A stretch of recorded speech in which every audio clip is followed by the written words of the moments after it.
Bonjour et bienvenue dans cette vidéo où nous allons parler d'un outil qui est indispensable et qui vous permettra d'avoir des résultats de malade dans votre gestion de finances personnelles.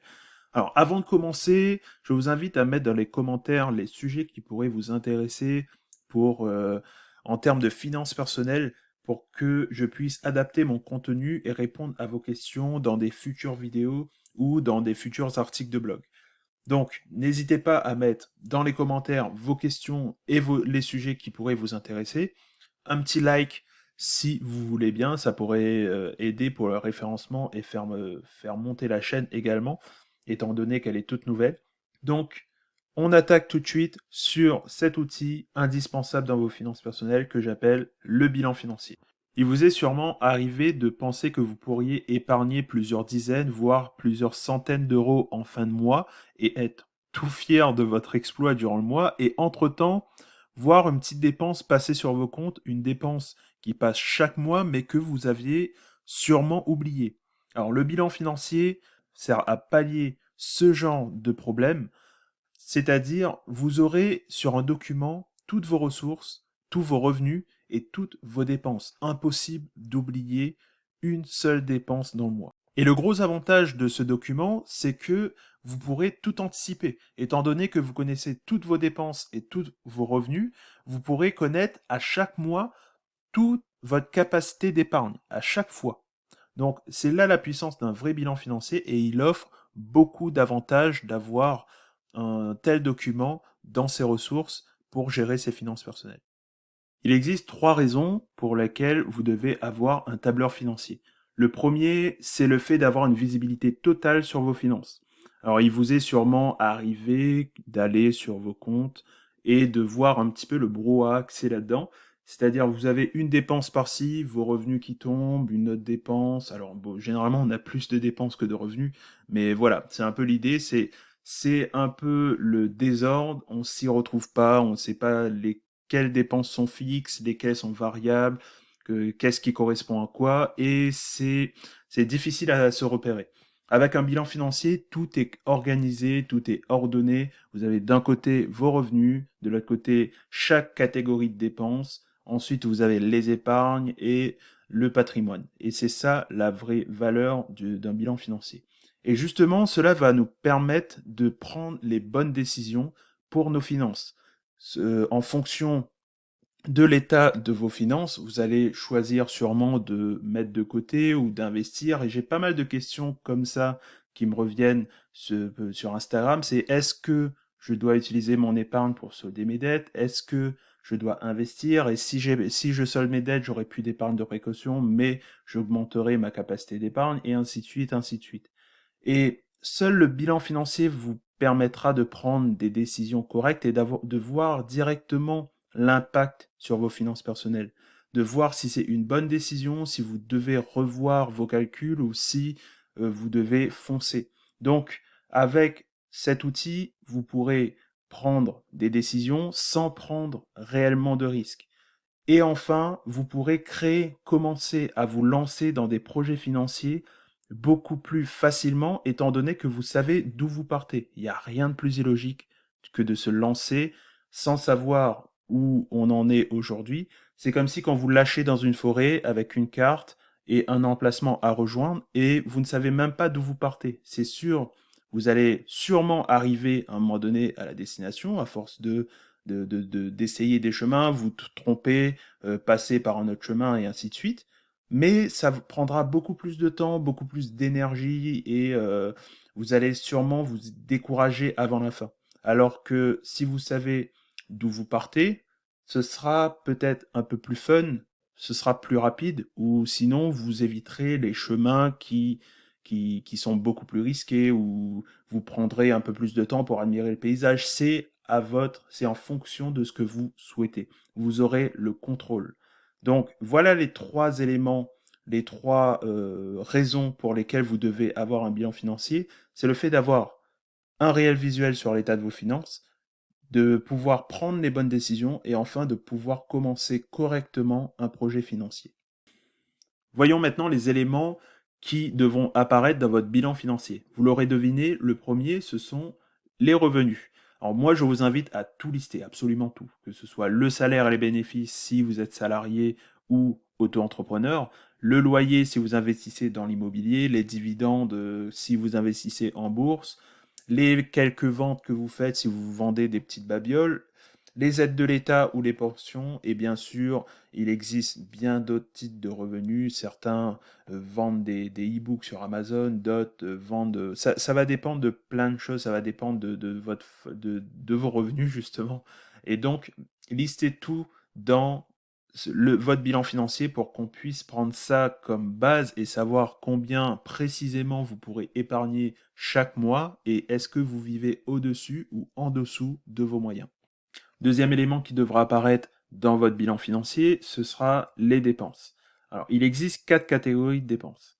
Le premier, ce sera les dépenses fixes. Il s'agit en fait des charges qui passent chaque mois dont le montant ne change pas. Par exemple, le loyer, les remboursements de crédit, par exemple, ce sont des dépenses fixes qui passent chaque mois. À côté de ça, vous avez des dépenses variables qui vont varier de mois en mois en fonction de votre situation, de votre humeur également, et de votre environnement. Par exemple, dans la période du Covid, étant donné que vous utilisez moins votre voiture, les dépenses en carburant ont beaucoup diminué, mais à côté de ça, vous avez eu sûrement une augmentation de frais en termes d'alimentation, de courses, etc. Donc voilà, ce sont des dépenses variables qui vont changer en fonction de votre situation, de votre humeur, de l'environnement, et ainsi de suite. Aussi, vous avez les dépenses exceptionnelles qui passent une fois dans l'année, par exemple les régulations de charges qui peuvent être anticipées, les régulations d'impôts également qui peuvent être anticipées, et enfin les imprévus. Là, c'est la bête noire des finances personnelles, c'est des dépenses qui arrivent sur votre dos, que vous ne pouvez pas prévoir et qui sont quand même anticipables avec une bonne épargne de précaution. Donc voilà les 4 catégories. Petite astuce, ne vous concentrez pas sur les 4 types de dépenses. Pas mal de personnes essaient de tout suivre en même temps et dépensent de l'énergie, beaucoup d'énergie, et parfois se découragent parce que c'est impossible à suivre. Mais si vous regardez de plus près, en fait, les dépenses fixes, vous savez anticiper, elles sont très facilement anticipables. Les dépenses exceptionnelles sont prévisibles avec un bon calendrier de finances annuel, et les imprévus avec une épargne de précaution, ça s'amortit super bien. Donc, concentrez-vous sur vos dépenses variables, et en plus, il n'y en a pas énormément. Vous avez l'alimentation, le carburant, la santé. Bon, vous pouvez en avoir, j'en ai pas beaucoup en tête actuellement, mais il n'y en a pas énormément, vous devez en avoir entre 5 et 8. Donc concentrez-vous sur cela, et avec un bilan financier bien construit, normalement ça devrait tourner tout seul et vous devrez ne pas vous faire de soucis là-dessus. Troisième élément à avoir dans votre tableur financier, incontournable, indispensable, bien sûr, vous l'aurez deviné, c'est l'épargne. Bien sûr, l'épargne va vous permettre de faire de multiples choses avec votre argent. Mettre de côté pour anticiper les imprévus, pour amortir le choc dû aux dépenses imprévues. Également, mettre de côté pour préparer un projet personnel, c'est-à-dire l'achat de votre résidence principale ou un voyage que vous voulez faire bientôt ou l'année prochaine pour vos vacances. Anticiper également certaines charges qui sont indispensables pour vous. Par exemple, la réparation de votre voiture, une future panne, ou peut-être même des achats de Noël, d'anniversaire. L'épargne peut être utilisée pour de multiples fonctions. Et justement, vous allez utiliser cette épargne-là, vous allez créer cette épargne-là pour assurer vos arrières et également pour préparer les imprévus. J'aime bien l'expression on n'épargne pas avec l'espoir. Pourquoi je dis ça? En fait, beaucoup de personnes perçoivent leur salaire, payent leurs factures et ensuite attendent la fin du mois pour mettre de côté. Ils espèrent pouvoir épargner une certaine somme et entre-temps, ben, vous avez quelques petits caprices qui sont passés. Je passe dans un magasin, une belle ceinture, une belle veste, une belle robe, une belle ou sinon un beau gâteau. Ça peut voilà, ça peut jouer sur vous, ça peut jouer sur votre humeur et vous faire dépenser de l'argent inutilement. On parle généralement d'achat impulsif, mais voilà, vous avez compris l'idée. Votre humeur va entrer en jeu, certains imprévus vont entrer en jeu et vous allez dépenser votre argent souvent inutilement. Et justement, l'épargne, vous allez espérer pouvoir épargner avec un peu d'espoir la fin du mois.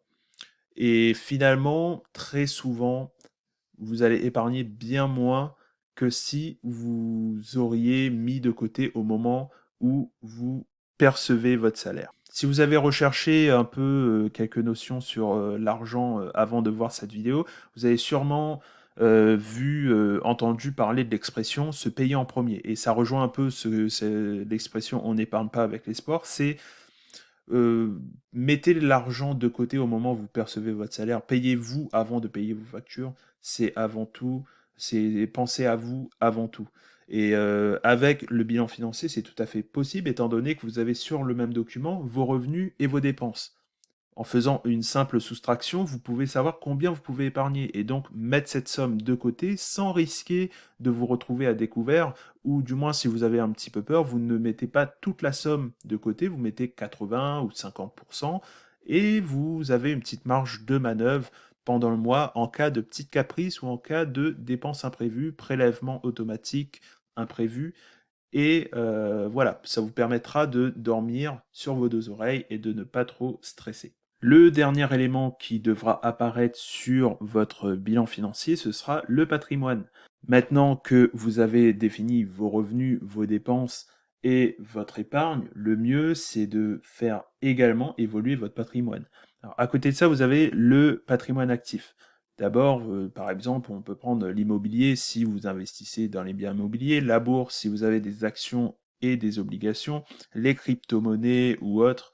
Alors le patrimoine actif, ça peut aujourd'hui, bon, vous avez également les entreprises, un élément que j'ai oublié. Je vous invite à tout lister, tout valoriser sur votre bilan financier pour connaître votre valeur patrimoniale brute. Et à côté de ça, vous aurez également le patrimoine passif, c'est-à-dire toutes vos dettes, l'ensemble de vos dettes, les restants à rembourser que vous avez listés et en faisant une petite différence entre les deux, en faisant une soustraction, vous aurez votre valeur patrimoniale nette. Alors moi, ce que je vous invite à faire, c'est de faire évoluer cette valeur patrimoniale dans le temps en investissant peut-être plus, en réduisant vos dettes, en remboursant vos dettes. Et comme ça, vous verrez que vous enrichirez beaucoup plus dans le temps, vous augmenterez votre richesse et cela vous permettra de valoriser votre valeur patrimoniale nette. En fait, si vous regardez bien, un bilan financier n'est pas si difficile à créer. Vous avez toutes les informations que vous devez avoir soit dans vos relevés de compte, ou soit sur certains documents que vous pourrez retrouver facilement. Mais le plus dur, en fait, c'est de créer la structure, le tableur en lui-même pour pouvoir faire ressortir les éléments importants, les éléments que vous devrez garder sous les yeux.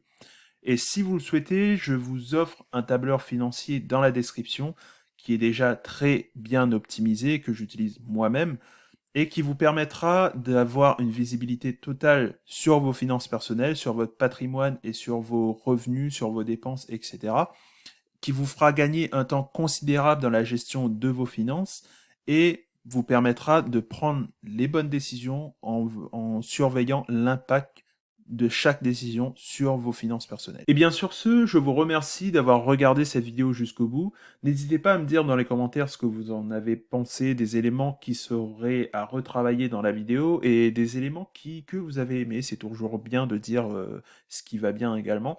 C'est la première vidéo de la chaîne, je compte en créer beaucoup plus à l'avenir, au moins une vidéo par semaine, et voire peut-être plus, si le temps me le permet.